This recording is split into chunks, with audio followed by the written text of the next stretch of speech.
Hi everyone, welcome back to the channel. और आज का वीडियो मैं बना रहा हूँ कि मार्केट अभी कोलैप्स क्यों हो रहा है, इतना निफ्टी 50 क्यों डाउन आ रहा है सडनली। ये एकदम से जो फॉल आया है, इसका पीछे का रीज़न क्या हो सकता है और क्या कुछ हमें इस टाइम पे करना चाहिए। क्या ये पहले भी रिपीट हुआ था, ये पैटर्न्स पहले भी बने थे, इन सब चीज़ों के बारे में आज मैं बात करने वाला हूँ। तो ये वीडियो आप एंड तक देखना और चैनल को सब्सक्राइब नहीं किया तो चैनल को सब्सक्राइब कर देना, जिससे कि आपको आगे की वीडियोज़ भी कंटिन्यूसली मिलते रहे। ठीक है, तो स्टार्ट करते हैं बिना टाइम वेस्ट किए। जैसा कि आप लोग देख सकते हैं, ये मैं लाइन हटा देता हूँ अभी। ठीक है, जैसे कि आप लोग देख सकते हैं, निफ्टी वापस से अपने ऑल टाइम हाई के पास आया। ठीक है, निफ्टी अपना वापस से ऑल टाइम हाई के पास आया और यहाँ से वापस से डाउन आने लगा। ठीक है, अब एक बार हम इसका ना बैक टेस्टिंग करते हैं कि जब जब निफ्टी अपने ऑल टाइम हाई के पास वापस से आया एक डाउन बेयर मार्केट के बाद, तो उसने कैसे रिएक्ट किया। क्या वो वापस से डाउन आया था या फिर सीधा स्ट्रेट अप होके चलता गया था। ठीक है, यहाँ से हम कंपेयर करते हैं। सबसे पहले मैंने ऑलरेडी ड्राइंग्स बना के रखी हुई हैं सो दैट हमारा टाइम वेस्ट ना हो। जब ये निफ्टी अपना 2021 से 2022 तक डाउन ट्रेंड में था, फिर वापस से इसने ऑल टाइम हाई बनाया। फिर जब इसने यहाँ पे ऑल टाइम हाई बनाया था 2022 नवंबर में, उसके बाद क्या हुआ, यहाँ से निफ्टी वापस से डाउन आया था। यहाँ से अगर आप देखोगे, ऑल टाइम हाई बना के यहाँ से निफ्टी वापस से डाउन आया था। कितना डाउन आया, अगर आप ऑल टाइम हाई के लेवल से भी लेते हो तो ये कितना परसेंट डाउन आया, अराउंड। अच्छा, इसके लिए ये सिलेक्ट करना पड़ेगा, कोई बात नहीं, इसको हटा देते हैं। ठीक है, अराउंड कितना परसेंट डाउन आया, आई थिंक 7 to 8% डाउन आया होगा। नहीं, ये इसने लो बनाया था 9% का। अगर आप क्लोजिंग तक का भी मानते हो तो भी 9% के आसपास यहाँ से डाउन आया था। ठीक है, अब सेम चीज़ हम उसके पहले देखते हैं। ये हमारा जो केस था ना, ये हमारा था कोरोना वाला केस, तो इसको आप कर दो अवॉइड। वाई, बिकॉज इस टाइम पे सब कुछ इतना बुलिश हो गया था कि एक तरफा रैली आई थी यहाँ पे, और कहीं पे भी ऐसा आपको ड्रॉप देखने को नहीं मिलेगा। ये एक तरफा रैली आई थी जो यहाँ पे आके ख़त्म हुई थी 2021 में।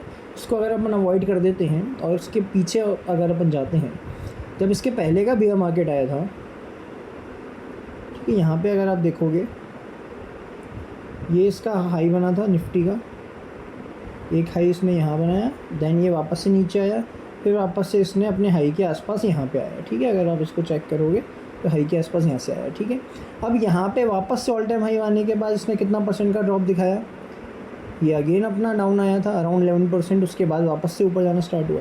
ठीक है, अब एक बार और पीछे देख लेते हैं कि इसके पहले क्या हुआ था।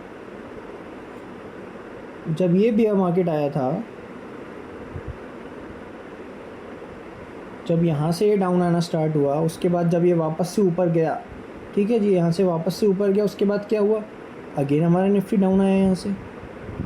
मतलब हर बार हमें ये देखने को मिल रहा है कि जब जब निफ्टी हमारा ऑल टाइम हाई तक वापस जाता है, वापस से जब एक नई रैली स्टार्ट करता है, ऑल टाइम हाई वापस जाते हैं, तो वहाँ से एक ड्रॉप हमें देखने को मिलता है।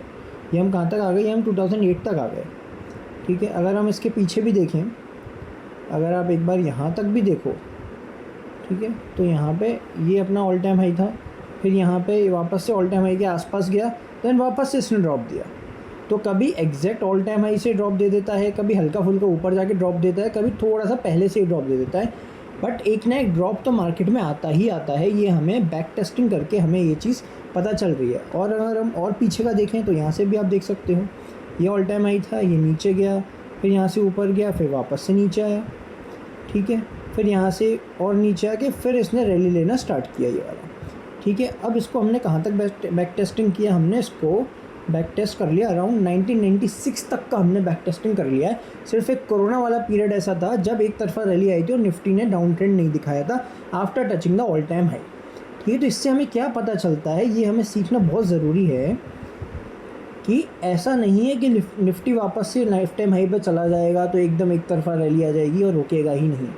ऐसा नहीं होता है। टेक्निकली हमें ये समझ में आ रहा है कि जब जब लाइफ टाइम हाई जाता है तो यहाँ से एक छोटा मोटा सा रिट्रेसमेंट आता है, यहाँ से हो सकता है यहाँ से एक हल्का फुल्का सा रिट्रेसमेंट आ जाए। अब वो रिट्रेसमेंट कहाँ तक आ सकता है, उसके लिए मैंने एक हल्का सा ड्राइंग बना के रखा था। जैसे अगर हम यहाँ पे एक ट्रेंड लाइन खींचते हैं, यहाँ पे अगर हम एक ट्रेंड लाइन बनाते हैं जो ये निफ्टी का सपोर्ट है यहाँ से, ठीक है, यहाँ से बार बार सपोर्ट ले रही है। कि अगर मैं यही ट्रेंड लाइन को फॉलो करता हूँ, एक बार सपोर्ट लिया, दूसरी बार सपोर्ट लिया, तीसरी बार सपोर्ट लिया, ओके नाउ हो सकता है कि डाउन आके जब भी यहाँ पे कहीं से भी डाउन आए, अगर उसको डाउन आना है तो ये 24,000 या 25,000 के आसपास का लेवल हमें दिखा सकती है, अगर इसको डाउन आना है तो, जो कि प्रीवियस ईयर्स में भी देखा गया है। अब इसके पीछे लोग हज़ारों रीज़न दे रहे हैं कि अभी इंडिया और रशिया का मीट हुआ, इसकी वजह से अमेरिका ने कुछ डंप कर दिया, वहाँ के FII इन लोगों ने सेल कर दिया, जापान ने कुछ कर दिया, ये कर दिया। ये सब फालतू की चीज़ें हैं। पिछले 20, 25, 30 साल का हमने बैक टेस्टिंग किया, हर बार सेम चीज़ होती है और रीज़न्स क्रिएट किए जाते हैं। इसमें कोई ऐसा वो नहीं है कि ये चीज़ ज़रूरी होने ही वाली है, कोई रीज़न जानबूझ के वो करे गए हैं, बट कोई ना कोई रीज़न की वजह से उसको नाम दे दिया जाता है कि इस रीज़न की वजह से नीचे आ रहा है। जनरली क्या होता है, अकॉर्डिंग टू मी, जितना मेरा एक्सपीरियंस है, ये होता है जो इम्पेशेंट लोग होते हैं उनको मार्केट से बाहर निकालने के लिए ये चीज़ की जाती है कि लोग यहाँ पे, क्योंकि लोगों के पोर्टफोलियो अभी तक प्लस में नहीं आए हैं। अगर आप पोर्टफोलियो देखोगे तो अभी भी लोगों के पोर्टफोलियो 10 से 20% माइनस में ही चल रहे होंगे, ठीक है। और अगर सब सारे ही उनके अंदर स्मॉल कैप होंगे तो 30% माइनस में भी चल रहे होंगे उनके पोर्टफोलियो। इस टाइम पे क्या होता है, निफ्टी ऑल टाइम हाई चला गया, लोग देख रहे हैं बाप रे निफ्टी ऑल टाइम हाई चला गया, हमारे पोर्टफोलियो तो ऊपर जा नहीं रहे, लगता है हमारे स्टॉक्स बेकार हैं, लेट्स सेल दिस एंड कुछ और बाय करते हैं, फिर अभी स्टॉक मार्केट तो बेकार चीज़ है, हम इसमें वापस कभी नहीं आएंगे। उस टाइम पे क्या करते हैं, ऑलरेडी लोगों के अंदर पैनिक है कि सब कुछ ऊपर जा रहा है, मेरा पोर्टफोलियो ऊपर नहीं जा रहा, उस टाइम पे ये लोग एक ड्रॉप और दे देते हैं। ये लोग मतलब ऑपरेटर्स लोग, यहाँ पे इन्होंने एक ड्रॉप और दे दिया। यहाँ से क्या पता चला, यहाँ से लोगों ने देखा कि बाप रे ये तो ऊपर जाने की वजह और नीचे आता जा रहा है कंटिन्यूसली। अब जो पोर्टफोलियो 20% माइनस में था 25% हो गया 2 दिन के अंदर, अभी बेच के निकल जाओ, जब थोड़ी सिचुएशन सही होगी तब वापस से परचेज़ कर लेंगे। ये मेरा पॉइंट ऑफ व्यू है कि ऐसे चीज़ें काम करती हैं सेंटिमेंट्स के बेसिस पे, हमारे पर्सपेक्टिव के बेसिस पे, ठीक है। बट मेरे हिसाब से अगर ओवरऑल बैड मार्केट की वजह से आप अपने स्टॉक्स लॉस में सेल कर रहे हो तो that is the worst idea जो आप कर सकते हो। बिकॉज अगर आप बड़े बड़े इन्वेस्टर्स का इंटरव्यूज़ देखोगे तो उन सब लोगों ने बताया है कि जब हमारा बेयर मार्केट आता है तो हमारा पोर्टफोलियो 40-50% माइनस में जाता ही जाता है, और फिर जब वापस से बुल मार्केट आता है आने वाले नेक्स्ट कपल ऑफ ईयर्स में वही पोर्टफोलियो हमारा 100, 200, 300% तक का रिटर्न दिया जाता है। अगर आप रामदेव अग्रवाल का इंटरव्यू देखोगे तो उन्होंने बताया कि कितनी बार मेरा 100 करोड़ का पोर्टफोलियो 40 पे आ गया, फिर वो 40 का वापस से 200 चला गया, फिर वो 200 से वापस से 150 आ गया, 130 आ गया, देन वो वापस से 300, 350 चला गया। तो यही चीज़ें होती हैं बुल एंड बियर मार्केट का। ये सेंटीमेंट्स क्रिएट किए जाते हैं जानबूझ के, जिससे कि वीक प्लेयर्स जो होते हैं वो मार्केट से निकलें और जो ऑपरेटर्स होते हैं, स्ट्रॉन्ग प्लेयर्स होते हैं, वो सस्ते भाव पे शेयर्स को एक्यूमुलेट करते रहें। और जब हमारा स्मॉल कैप इंडेक्स स्टार्ट होगा जाना, अब तब जाके हमारे पोर्टफोलियो में ग्रीन होना स्टार्ट होंगे। बिकॉज जो स्मॉल कैप 250 है वो ब्रॉडर मार्केट को रिप्रेजेंट करता है, निफ्टी 50 सिर्फ और सिर्फ इंडिया की बेस्ट 50 कंपनीज़ को रिप्रेजेंट करता है। तो यहाँ पे निफ्टी 50 देखने का कोई सेंस नहीं है, सिर्फ और सिर्फ कुछ स्टॉक्स को ऊपर ले जाके निफ्टी 50 को ऊपर ले जाया जा रहा है, ठीक है। तो ये एक छोटा सा वीडियो था कि कैसे मार्केट काम करती है, और बैक टेस्ट हमने करके देखा कि हमेशा टेक्निकली एक ड्रॉ डाउन तो आता ही आता है, जब भी हमने देखा कोरोना को हटा के, कोरोना वाले पीरियड को।